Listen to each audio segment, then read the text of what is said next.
โดยตอบสนองตามคำเชิญของทานซาวิเอเบตเตนรองนายกรัฐมนตรีกระทรวงการต่างประเทศและการค้าและรัฐมนตรีร่วมมือเพื่อการพัฒนาและเวียกงานมนุษยธรรมแห่งราชอาณาจักรลุกเซมบัวร์ก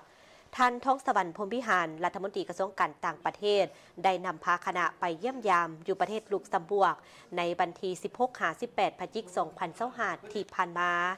ในวันที่ 18 พฤศจิกายน 2025 ที่กระทรวงการต่างประเทศลุกเซมบัวร์กได้มีการพบปะสองฝ่ายระหว่างท่านท้องสวรรค์พรหมวิหารและท่านซาบิเอเบตเตน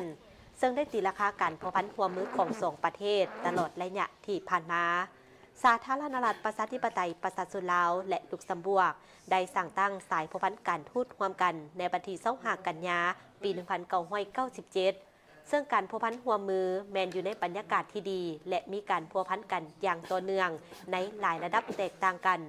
ด้านการเมืองสาธารณรัฐประชาธิปไตยประชาชนลาวและลุกเซมบัวร์กได้มีการพบปะแลกเปลี่ยนการเยี่ยมยามของคณะผู้แทนขั้นสูงของสองประเทศลุกเซมบัวร์กแม่นหนึ่งในบรรดาคู่หัวมือเพื่อการพัฒนาที่ดีซึ่งได้ให้การช่วยเหลือต่อสาธารณรัฐประชาธิปไตยประชาชนลาวในหลายโครงเขตเส้น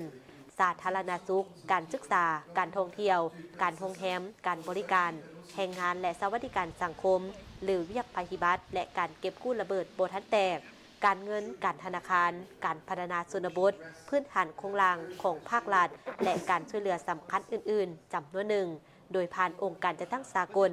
ซึ่งเป็นการประกอบส่วนสำคัญเข้าในการยกระดับชีวิตการเป็นอยู่ของประชาชนลาวนอกนั้นสองฝ่ายยังได้ให้การสนับสนุนซึ่งกันและกันในพิธีภาคพื้นและสากลในโอกาสนี้ท่านท้องสวรรค์พรหมวิหารได้ตั้งหน้าให้รัฐบาลและประชาชนลาวแสดงความขอบใจมายังรัฐบาลและประชาชนลุกเซมบัวร์กต่อการช่วยเหลืออันล้ำค่าในระยะที่ผ่านมา